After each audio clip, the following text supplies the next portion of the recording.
Alright, you guys, so I wanted to come on and talk about the Nolan Wells death. Obviously, it was very untimely, very unfortunate. He was super, super young. And of course, people have been talking about it for a while now, over a month. I believe he was last seen on the 4th of July, so that's what I put on here as his unfortunate time of death as the transiting wheel.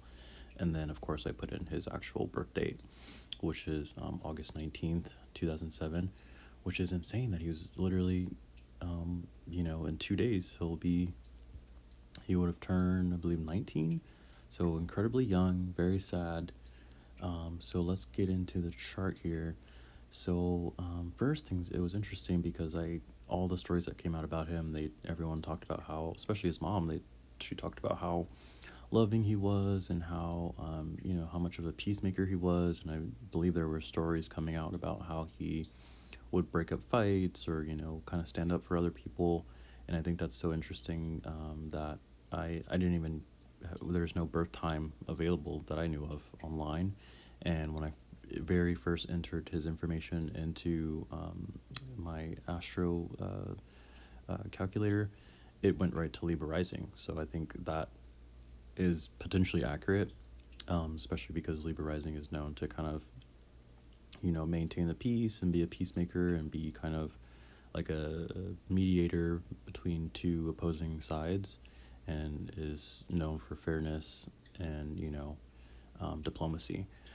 So with that being said, so here within the first house, him being a Libra rising, of course, that means he's very magnetic, very attractive, very, to other people, like just someone that other people want to be around.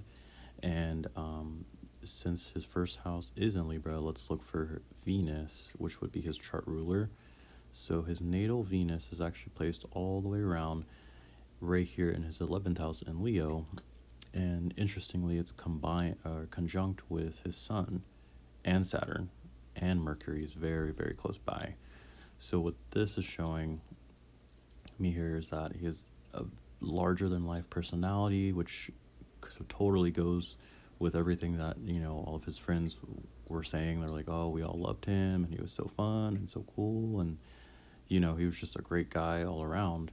One interesting thing to note is his Venus is retrograded, so I think that is an interesting point to note. The Venus being retrograde in your natal chart can kind of show maybe a little bit of complexity within relationships and things of that nature. Maybe themes of, like, I don't want to say betrayal, but maybe complex relationships. We'll just say that. So where you may think someone's your friend, but then you kind of find out, oh, they're not my friend because they're kind of talking about behind my back or whatnot. So we won't dive too deep into that, but that's an interesting thing to note, that his Venus was retrograde in his natal chart. So let's look for the transiting Venus, which, let's see, it was, right here. So another interesting thing is that there was a return that literally just happened, like probably the day or two before he had his chart ruler return exactly to where it was when he was born. So that's a very interesting thing to note. It's almost like full returns are like full circle moments. And so there was kind of like maybe this full circle moment literally of Venus coming all the way back to where it was when he was born. So that's a very interesting point. So it looks like there's a lot of energy here around his Sun. And if you saw the video I posted about Hayden Panettiere, it's very interesting that they're both Libra risings and both late degree Leos. So that's very interesting. I'll just leave it at that. But you could see here the South Node, like I kind of said in Hayden's video, it's coming into Leo. So, I mean, there's a lot of pressure that's being put on his Sun. And then, two, he also has Saturn conjunct with the Sun. And if y'all know anything about astrology, y'all know that the Saturn and the Sun are like mortal enemies. But in his case, because they're together and conjunct, I would say that's kind of what, um, where his kind of like peacemaking, strengths and peacemaking, especially with Venus there as well. I believe that's kind of where that is coming from, alongside with his Libra rising and Venus being conjunct, all three, all of them together. Because, having the Sun and the Saturn conjunct is like having two completely opposing forces molded together into one. So within him, within his physical manifestation here in this world, and his soul shining here in Leo, conjunct with Saturn and Venus, that kind of shows that like he was kind of an amalgamation of all of those energies, and that definitely shines through as him being like a mediator, bringing two opposing forces together. So that's definitely very interesting, all of the energy that's going on here. And what's also interesting too is he was coming off of a nodal axis return, because the south node in Virgo, his south node is in Virgo, and the south node is just finishing up in Virgo and about to go into Leo. So the south node kind of representing that that extreme energy of like past life karma, past life debts, past life, and just past life energies in general. So it could bring back, you could bring back like a soulmate from the past. It could bring back enemies from the past. It could bring back any and all challenges from the past. But the South Node's not all bad, because it can also bring back skills and skill sets from the past, and knowledge and wisdom from the past. So it's very, very karmic, and it's just interesting that it's all here in his 12th house, and 12th and 11th houses. So it's very, very, very interesting that there's so much power and energy being concentrated in this small area. So another thing that I wanted to get into was the fact that, very similar to Hayden Panettiere as well, is the Neptune is sitting right on his descendant, and it's in Aries. And as we know, the peacemakers, people who are very, chill and nonchalant, and kind of, want peace at all costs, for whatever reason, they magnetize those strong personality types and those very kind of forceful individuals. So it's just interesting that Neptune is sitting right on his descendant.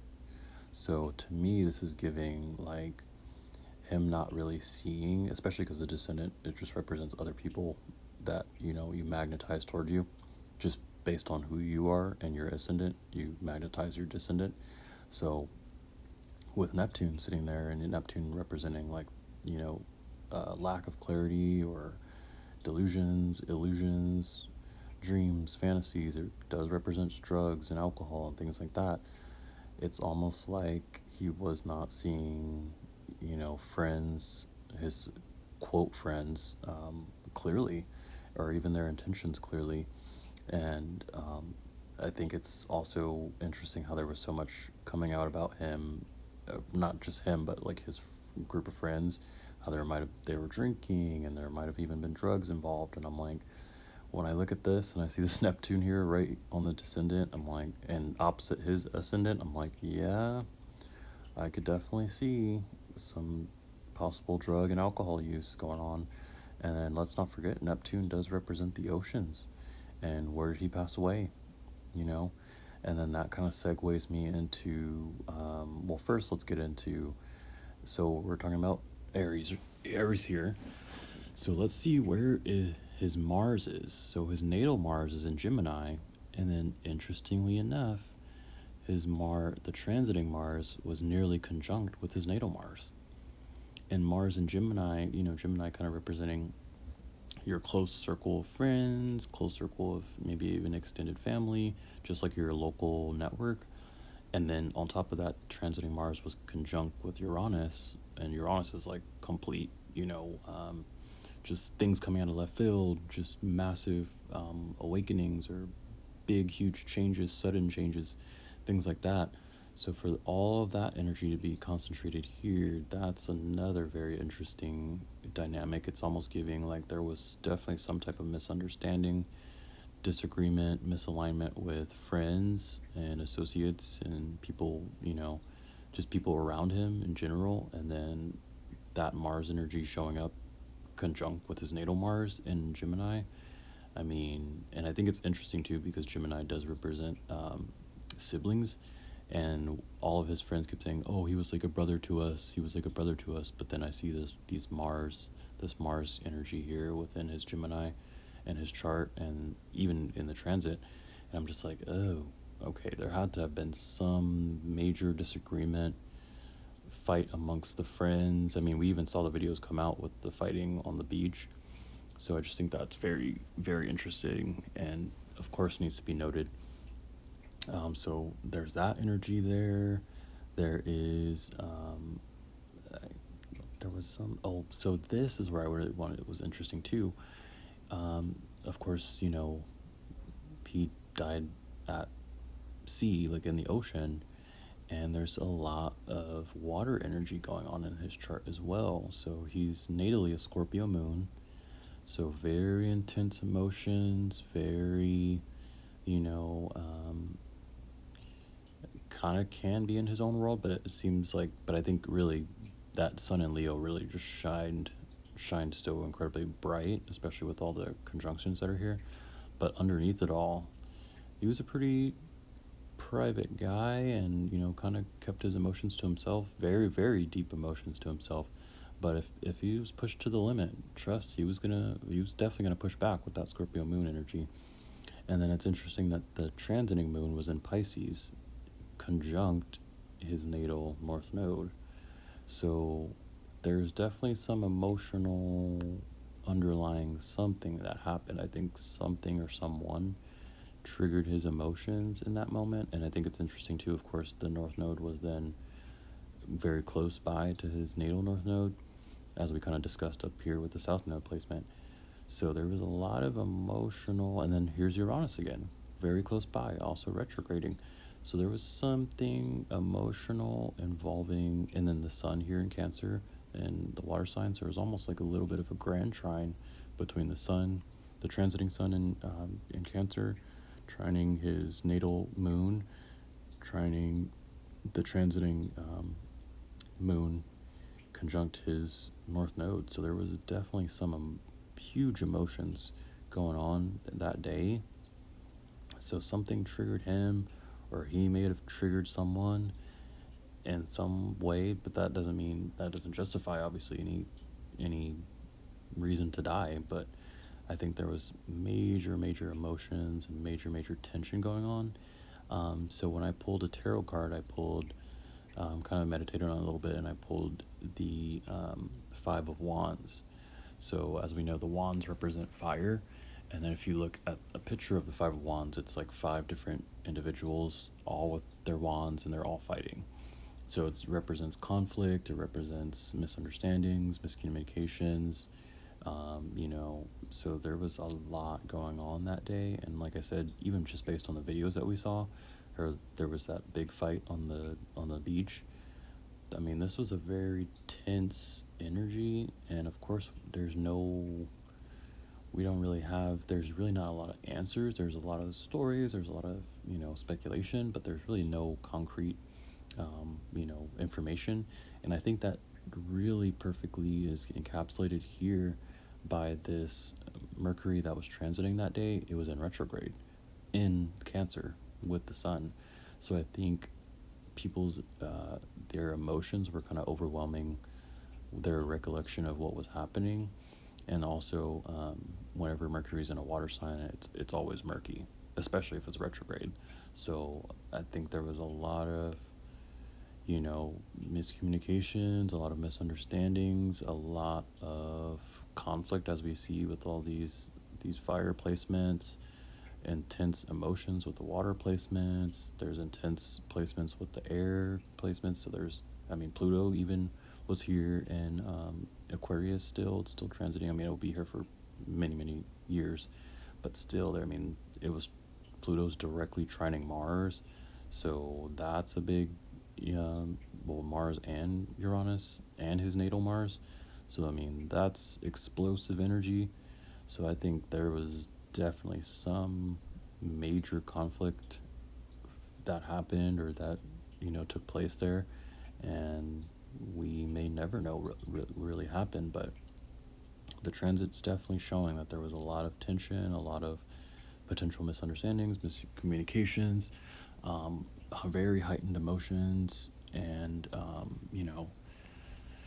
it's a very unfortunate situation that he passed away like that. But yeah, I mean, wow, wow, wow. And I'm just now seeing that even here too, his natal Neptune is actually retrograde, and it's almost exactly opposite his retrograde natal Venus. So that's interesting that um, his both natal placements of Venus and Neptune are implicated in the transits, with the transiting Venus being, or transiting Neptune being right on his descendant, and then his transiting Venus being almost exactly conjunct with his natal Venus. So there's a lot going on with the Venus Neptune energy, and then kind of like Venus Mars energy. So I know there was like rumors about it being about a girl, like a fight over a girl. I could see that being a potential, but honestly, I could see it being about a girl. It could be jealousy. It could be a combination of the two. But that's what I'm picking up from here in this reading.